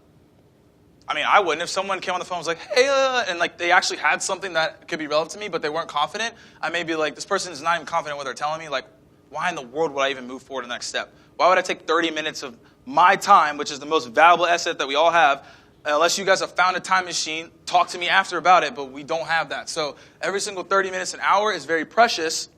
And I'm not trying to spend it with someone who's not confident in what the heck they're telling me about. So we're going to talk about how to be confident, how to have a structure with your phone calls and make sure that you're calling in the right way, and also to make sure that you're not getting on the phone and you're blabbling and you're not going too fast. So main thing here is, I think cold calling is not dead. So if you guys have been on LinkedIn, there's probably a post, I think every single day I see is like, cold calling's dead, and here's why. Or like, cold calling's going to die, or robots are going to take over. It's whatever. Big thing is that I always tell people, if you behave like a robot, you're going to be replaced by a robot. So if you read straight from the script, you have no personality, you have no emotion, you have no effects on what you're doing, you're not bringing value, yeah, you'll probably be replaced by one of these Google robots that are on the rise. But if you think about how can I pick up the phone in the right way and display confidence, then I can have control over what I'm doing. I can have control of the phone. I can have control of the conversation. I can build rapport on the front, which goes back into how can we gain that attention to someone? How can we articulate the value in the right way so that when I do pick up the phone, someone's excited. There's probably no one ever excited to pick up a phone call. But they're actually listening to what I'm saying, and they're going to apply what I'm doing, and then they're going to move forward. So Big thing here is how to cold call in a modern sales role. I think big thing is researching the account. Definitely important when going back to the beginning is tier 1. So you got to research the account. What are the triggers? What are the priorities? What's going on in that account that I can say in the first 5 seconds to get someone's attention? I noticed you in this article. I noticed you on this YouTube channel. I noticed you just posted this. And then boom, now it creates relative information that like now you've done a little bit of research, so I'm going to give you a shot. Because if you've done a little bit of research, you've already done most than what most people haven't done. Because the bar for a sales rep is in sales is low because most people don't take the time to actually do the research, which takes 5 to 10 minutes for the most part. So you can always rise above that bar. So that's big thing is researching. Also reaching out with purpose. What's the value prop? What are you reaching out for? The reason for my call is, which we'll go into that in just a minute. What is that and how it's applicable? And I would probably say my best examples, I kind of want to hear what objections you guys have, but I always ran into these objections that really, really frustrated me. And I was just getting sick of it because every single time I get it, I would do different variations and it really, really would work out. But I tried out different ways to get people to get to me answers. So one phone call that I had, this guy, I called him up and he was like, I said, you know, how are you doing? It was like when I first started, so I didn't even know what I was doing. So like, how are you doing today? And he's like, good. One word answer, didn't ask how I was doing. Obviously that always happens because they know that I really don't care how they're doing. And so essentially I went into the pitch of like, hey, you know, is this on your radar? What's going on? He's like, this isn't on my radar. I don't want to talk to you at all. And I go, all right, I want you to pull out a stopwatch. On the spot, I said this. I don't even know what I was thinking. I was like, pull out a stopwatch. He's like, I don't have a stopwatch. All right, just time me. 60 seconds. Give me time to explain my value prop. If I don't explain my value prop within that 60-second time frame and you're not interested, just hang up the phone. I will never call you again. However, if you are interested, you have to pull out your calendar and we have to set up time. And he was like, all right, go. And I was like, okay, ran through the pitch. And he goes, all right, how does next Tuesday look? So my thing is, that was on the spot. I was like, I don't know how this is going to work. But that's an example of like, you got to be confident what you're saying and you got to like just cut through it. Because a lot of people are going to give you bullcrap excuses and they're deflectors. Because there's deflectors or brush-offs, and then there's real objections. Like, I don't have budget because we just spent this project on this date, and we don't have budget until this date. That's a real objection. Not a deflector like, oh, I'm busy right now, or like, there's too much going on. Why'd you pick up the phone if there's too much going on? I'm in a meeting, and you pick up the phone. That's the most rude thing I've ever heard in my entire life. Oh, I'm in a meeting right now, but I picked up the phone in front of everybody while we're having an important meeting. What? If I did that, I'd be fired. That's the dumbest thing I've ever heard. I've never been like, oh, I'm in an executive meeting right now. Let me just pick up my phone from someone I don't know and answer it. That to me is like, I always call like, you're not in a meeting, yo. So the big thing though, at the end of the day is you have to directly call those people out in a nice way and not like in a rude way. So what I do when that happens, like, oh, I'm in a meeting, I'm like, great, who are you in a meeting with, right? So I already put on my spot, like, who the heck are you in the meeting with, right? And so one guy was like, I'm in the meeting with the VP of Marketing, the Director of Marketing. Okay, great. So I've actually reached out to both of them. Put me on speaker, and I'll tell you what we're about. If we're interested, then yeah, let's do it. If not, then it is what it is, right? So the thing is, at the end of the day, you got to like find a way to directly challenge someone to let them know that like you're pretty much lying to me, but at the same time, like allows you to get into the real value prop of the conversation. So kind of want to open up to you guys. What are some objections that you guys run into, and what are some things that you, when you get on the phone, that you get wary of and that you would like to be more confident in? Yes? Okay, so they're just like they already have a solution in-house? Okay, so normally, like, I've run into that actually a good amount of time. Normally when that happens, it's normally so like, okay, so like, why do you like that solution so much, right? And then figuring out why they like that solution. And then obviously you got to dig a little bit deeper to figure out, okay, like, how long are you going to use this person? Because a lot of people, like we would target marketing companies and they already have agencies. So I'd be like, oh, we already have in-house agencies. Like, okay, great. Are you happy with them? Because like some people could like have something and not be happy with it, right? Like I could have something in my house right now that like it's here, but like, do I really use it? Probably not, right? So it's like understanding that to figure out like, what can we do moving forward? Because someone could be like, you know what, the reason that we have this in-house is because no one else has called us about this solution, and like, I'm happy with it, but like, basically that's an open up to be like, what do you have better, right?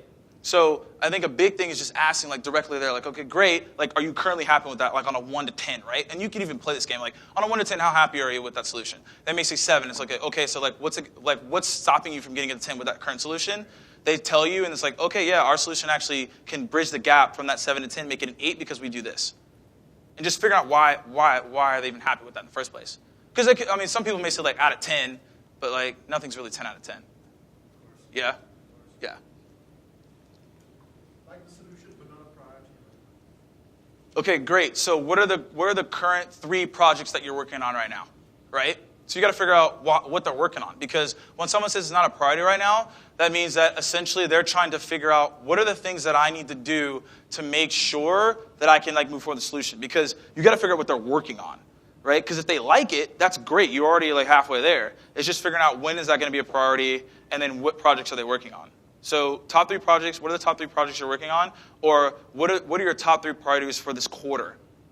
And then figuring out, okay, those are your top 3 priorities. What's the priorities in the next quarter? And then figuring out where that solution comes into play, to where you can actually have a real conversation about it.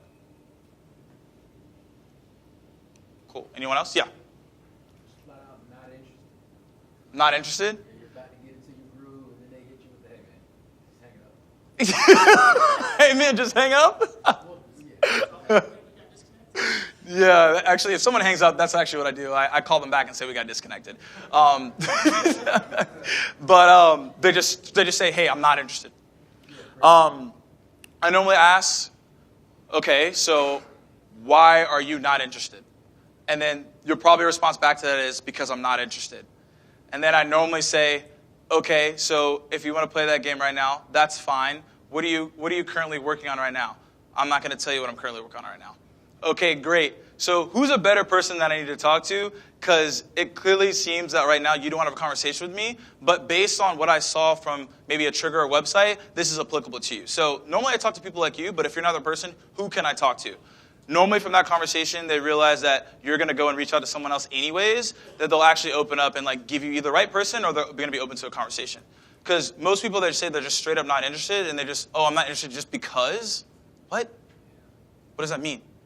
Like, do I need to call you back at a better time? Did you have a bad day? Are you sick? Like, what's going on? Like, yeah, it's more so when someone's like not interested. It's like they're like emotionally maybe they're just not in it that day, or maybe something bad just happened. They just had a bad meeting, or they're about to get fired because they haven't hit their KPIs last quarter. Because when someone says they're straight up not interested and they're not giving you a reason, that's something that's going on with them. So you got to show a little bit of empathy there to be like, okay, like I realize you're going through a rough day, or like I think something's going on. You just got to straight on address it. Because when someone just says that, like, there's something going on. Because most people, if you ask them that question, like, why you're not interested, they'll be like, hey, look, like, right now that's not a priority. And then it goes back to what I was saying back then, is like, hey, what is a priority? And then diving up into that. Yeah. Yeah. So I would love to get objections, but I would say 95+% of the time, so I'm calling on the C level. Yeah. I'm getting a voice message. Right. Of some type. Yeah.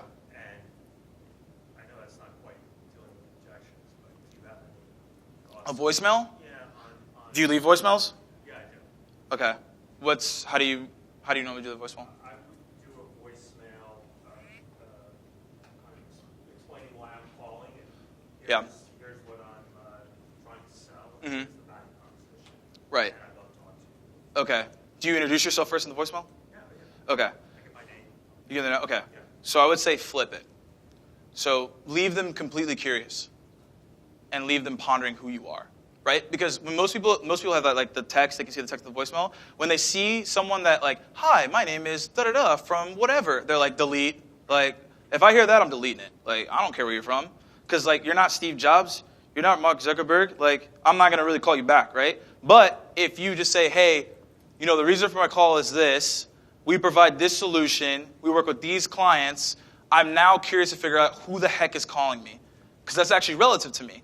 And then now once you say your name at the end, they're like, oh, I'm going to go contact John now. Instead of saying, hi, I'm John from, they're like, I don't care. Right, yeah. So, and the same thing goes here is powerful introductions. One powerful introduction that I do is, hi, first name, thanks for my call. Do you have a few moments? The reason I do that is kind of what I talked about the voicemail. It leaves them in a curious form.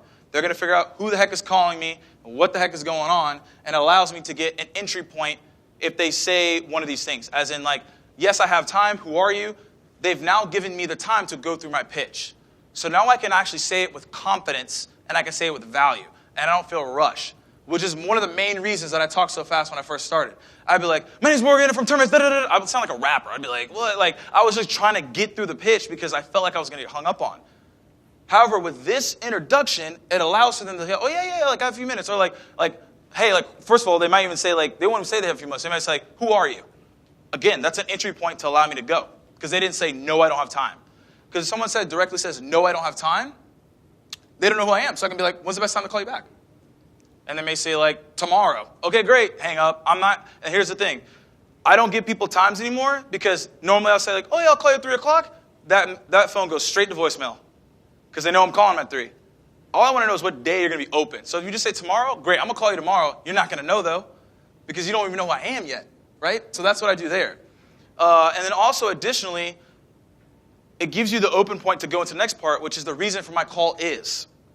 So every time you say the reason for my call is, you got to have a reason, right? It allows you to get the value prop. It allows you to get what you're trying to articulate your message for at the end of the day. Because if you don't have a reason, you shouldn't be calling in the first place. So that's why that's applicable there. So it's just understanding, having confidence in the phone, having structure within your call, and making sure that you're not dilly-dallying through the process. It's being very to the point in what you're trying to do. And that's why this structure for the winner call is important. That's how I do my calls. That's how I point it, because I don't want to be loose in my messaging. And even if you want to go deeper on here, kind of go back to the measuring matrix. I have a value prop. I have like kind of like the pitch for each persona, and I direct it towards them in a way that's going to resonate with them. But again, this is just the formula I do. That's the introduction. That's the reason for call. Make sure there's a point and make sure you're putting it in the right spot, because you don't want to dilly-dally in that, especially in that introduction. You don't have a weak introduction like I used to do. I still do it from time to time because that's how I started out. But I would go like, hi, first name, how are you doing? And then I called in New York and in Boston, and that was bad. So, because normally they go like, what do you want? And I'm like, oh, all right, well, and then I hang up because like I don't want to have this conversation. That person is not a person I want to talk to. So this thing at the end of the day is like understanding your introductions, understanding what you want to do, and make sure that's valuable. So essentially, takeaways. As we'll wrap up this and we kind of go to the last in Q&A where every single person can ask a question or it's something that you may have missed here. This is the takeaways I want you guys to get from this presentation. At least, if you got all 6 of these, that's incredible. That's awesome. But if you got at least one of these that you can take away and execute, then that's great as well. And that's really what I want, as I talked about in the beginning of the presentation. What are the takeaways that you can take from this? And those are the 6 that I believe are the most impactful and applicable for you across the board. So again, have these takeaways, write one of these down that you'll execute after this. And if it's not after this, next week or maybe 2 weeks from now. And try something out that you didn't want to try out before. Again, when I first started video, guys, I did not believe in it. When I first did phone calls, I was not good. I barely knew how to write an email when I first started. And especially with social, I had to figure all that out and posting content because I was afraid to put myself out there. So all these things at the beginning, I was at the same spot where you guys are standing right now, where it's like, I don't know if I can really do this. But it takes practice, it takes repetition, it takes confidence in yourself, and it takes the right systems in place to make sure that you're confident and you can do these takeaways that I posted here. So again, track your results, guys. Define what those results are. Focus on them, track them, and making sure that you're A/B testing it. Obviously, one video that you may send out 10 videos this way, and you may send 10 videos out this way. You may do 10 emails this way, 10 emails that way, et cetera, et cetera. So it's really focused on A/B testing what's going to work and what's not. Because it's all going to be different for different people, especially when you get on a phone call and you're doing different introductions and different value props. So guys, at the end of the day, this is all just testing out different things. What's going to work, what's not, getting into the science in the laboratory of what you can really do. And essentially, I hope that you guys all take away that you can become Iron Man and Iron Woman within sales prospecting, and within your careers. And you can take some of these tactics and really start generating pipeline and also start closing deals as well from things that you've learned today. So again, keep dialing, it's my saying. That's all my stuff right there. Morgan J. Ingram on LinkedIn, all across the board, YouTube channel. But again, thank you guys so much for coming out. And I'll leave it up with questions, but thank you once again.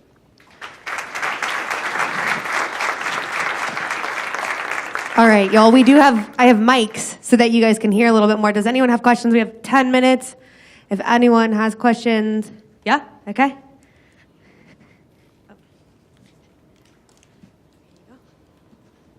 Hopefully I'm not the youngest person in here. So I'm a college student still, graduate in July, and I'm starting as an SDR next week on Wednesday. So I'm kind of like a new person to this, but I mean, I've been involved in sales for a while. But just like, personally and things, just like you with the cards and things. But so what are some things that a person who is not even, hasn't even gotten started in this type of role and is just, starting kind of out of college and just kind of getting started in, the field in general? What are some things that I can do, or what are some takeaways for somebody like me that may be, not like a CEO in here or, somebody like that at the current moment? So yeah, that's where I started, same spot as you. When I graduated, went as an SDR. You need to be persistently annoying internally. So what that means is you need to ask every single question up and down the board. Like you need to go to the CEO, the CTO, CMO, your manager, everyone who's doing well, and just ask them questions like, what's our vision? Why are we even a company? What are we looking to accomplish in the next 5 years? What are like top reps? Like, why are you successful? What's your phone call structure? Like, let me sit down with you. What are the emails you're sending out? That's the number way to be successful because, especially in sales development, you can copy and cheat on people and you don't get arrested and you don't get expelled. So the thing is, like, you just need to find people who are doing it really well and just add that as your personality and then like effectively do that as well. And then I would say as a side note, it's really reading all the blog posts you guys have out there and understanding what we're trying to accomplish as a whole and like absorb that and then reading blog posts and then listen to podcasts. But the number one thing, like, just whoever your manager is and be like, hey, look, I'm going all in. I want to be the best at this, and I'm going to give you. I gave my manager for the first like 5-6 months every single call, and I had them review every single email. And I just told him, hey, look, I just want you to be super nitpicky because I want to be able to do this myself and then help other people like get to that level. So that would be my advice to you. We're ready. Hey, my name's Billy Boozer. I own a small software consultancy. You missed the boat on Magic the Gathering and Yu-Gi-Oh cards. I sold those so hard, and I didn't even play the game. We could have been a powerhouse combo. No, we could have killed it. It was not even a joke. Yeah. So my question is around, like, I have to do sales as a CEO, so I have to actually be out there talking to the customers. And one of the things that I struggled with when I was younger is direct speech versus indirect speech, right? Okay. So saying kindas and likes and stuff like that versus actually saying this is what we're going to do and how we are going to execute for you. What I found, though, is that indirect speech can be used to relate with people, right? And so I was interested how you use indirect speech versus direct speech when you're communicating with potential sales leads. So I would say from a direct standpoint, I try to, like, especially when it's like a higher level executive, like saying kind of like they're just like, wait, it's kind of gonna work. Like they're gonna call you out on that. So main thing what I do is like when I have a point and I'm really trying to think about it, and maybe a phone call, I pause for like 3 seconds and I think about what I'm gonna say because normally within that 3 seconds you say to articulate your next point. What I would say from yeah, and as I say, And so essentially, when it's indirect, I normally say like, if it's like competitors, like so-and-so, like da-da-da, to create familiarity. That's the only time I can use indirect language, but I personally don't like using it as much because people can sense that as like you don't really know what you're saying, even though we all say and likes and sort ofs bases our language because we're just used to that. But it's being cognitive of like, okay, maybe it's a higher level executive, I got to be more direct. Maybe it's a different type of conversation. I need to say like because that creates familiarity. And it's understanding that person from face to face. But that's from a personal standpoint, that's how I use indirect. Yeah, and the last question would be, I've seen you do a lot of LinkedIn video, and I do a bunch of LinkedIn video as well. Yeah. I'm just interested in what your strategy is behind using LinkedIn video as either top of funnel or to create personal brand. Just how I'm creating it or why I'm using it? How I do it is I just have a document and I just go throughout LinkedIn and I just see what people are talking about and then I use that as a video topic or a piece of content. Or I'm just doing stuff that throughout my journey or throughout my life, it's like, oh yeah, okay, like that's actually something people can benefit from. And I'll use that as a topic for a video. Why I do it is just kind of what I talked about, to stay on top of mind. Because even throughout the sales cycle or anything of that nature, like someone could like, I had a conversation 2 weeks ago, but if they keep seeing my content for the next 2 weeks, they're going to remember, I had a conversation with Morgan. So that's the real reason I do it. Also, it expands reach to knowledge and creates that subject matter expertise, so people are like, okay, that person knows about that, like I'm going to talk to that person directly. Even though we haven't had a conversation, it just creates that familiarity, because like I'll meet people for the first time and they're like, oh yeah, what's up? And I'm like, wait, who are you? Like, hold up. But it's because they're used to the videos, and I've created that relationship even though we haven't directly had a conversation. And so that's what I'm trying to have, is like warm and easygoing conversations where it's like we can talk about your solution and I don't feel like I'm selling someone. So it's more so it's a value prop than anything else. I have a question real quick. What insight might you have on,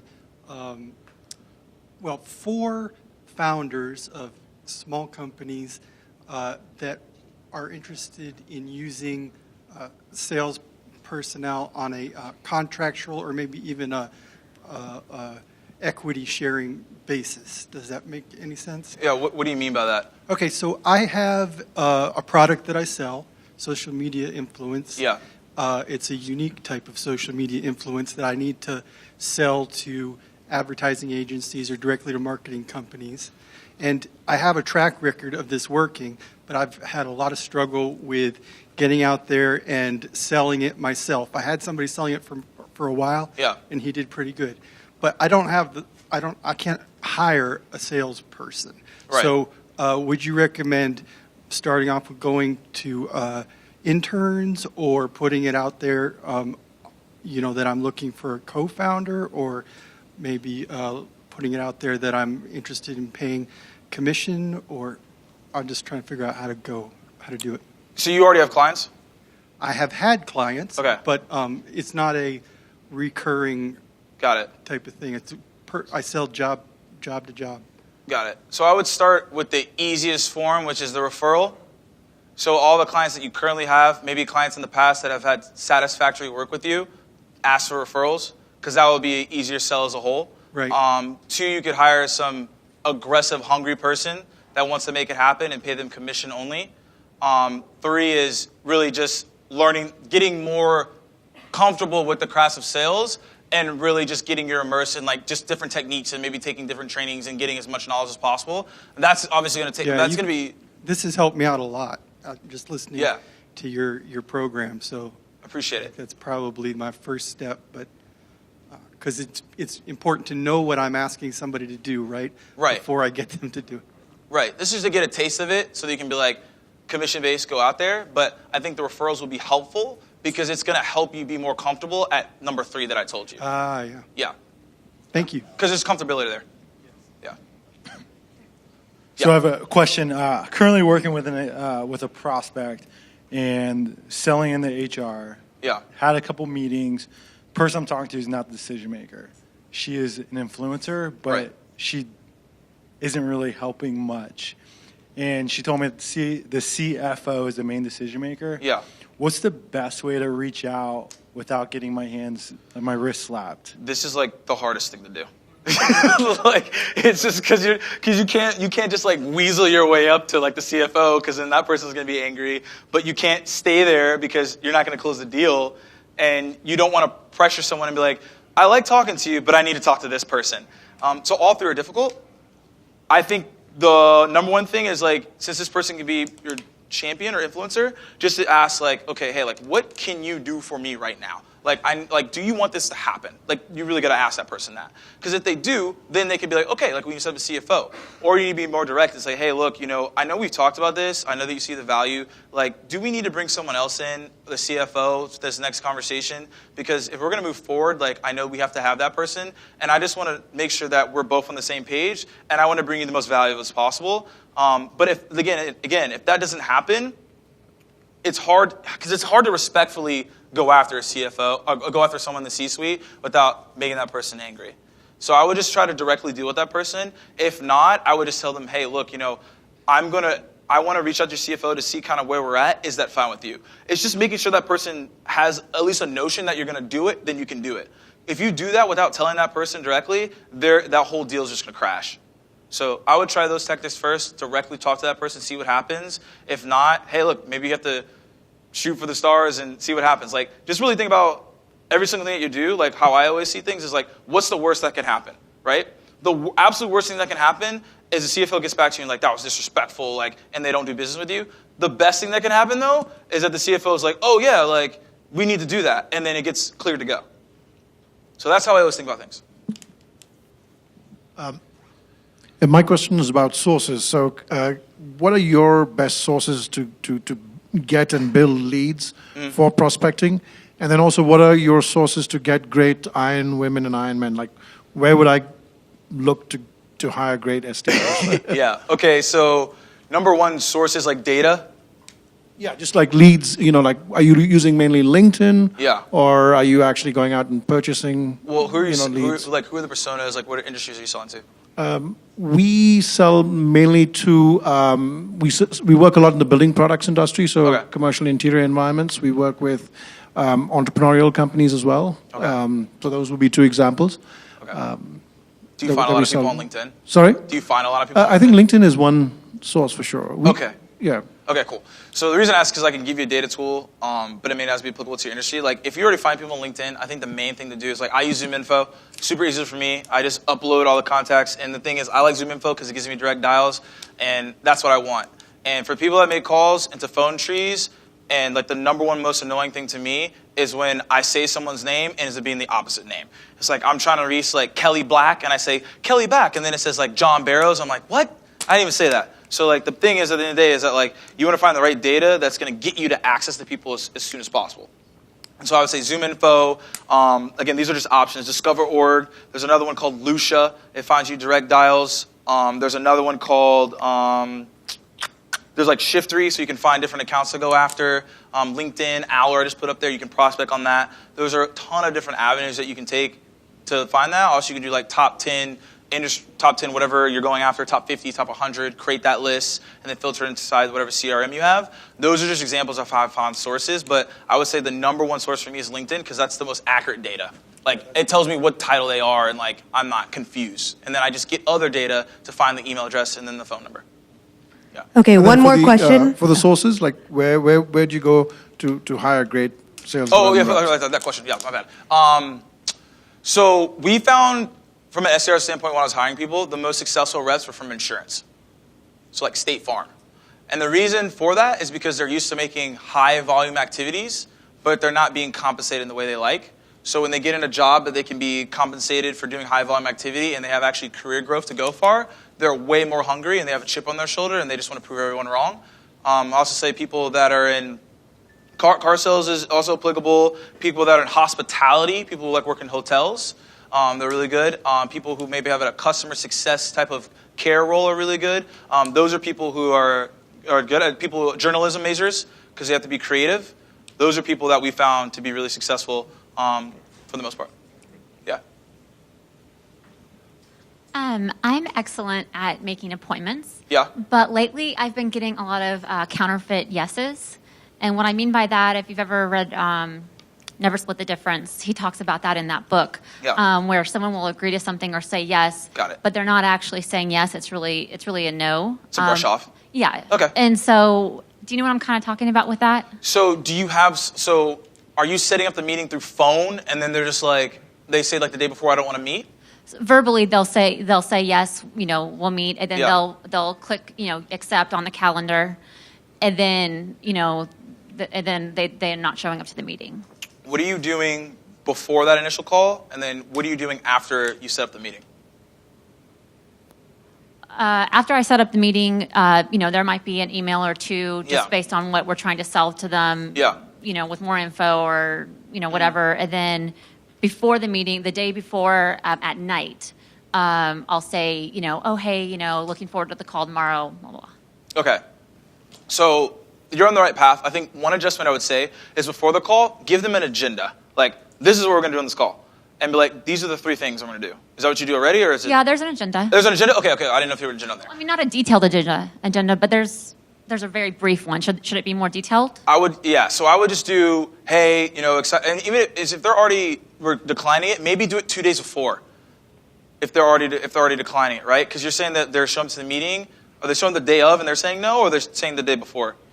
No, there's They're just a no-show. They're not showing at all. Okay, cool. There's a no-show, Okay, cool. or they're saying like, oh, I can't anymore. Let's Right. do it next. Okay, got it. Cool. I was just getting clarification. So the day before, I would send an email, and I would just have 3 bullet points that you want to cover, like clarification on business objectives, or I want to know your goals for the coming year, and then like we're going to talk about the relative components of my solution, and then say like, out of that, like I'm going to give you the bullet points, but also what do you want to talk about? So that way you put 2 bullet points under that, so then they can fill that in, and then the day of, you give them a friendly reminder. So the thing is, you let them know that you're coming, and you're giving them 2 touch points, and now they're going to feel really bad if they don't show up, because you've given them an agenda and you gave them a reminder the day of that you're showing up. Like, that's a special type of person to not show up after that. Like, so you got to give them the context of what they're getting into, because honestly, a lot of people in this room, like super busy. You get on a call with someone, you say yes, you're interested, but from now and then, a million things happen.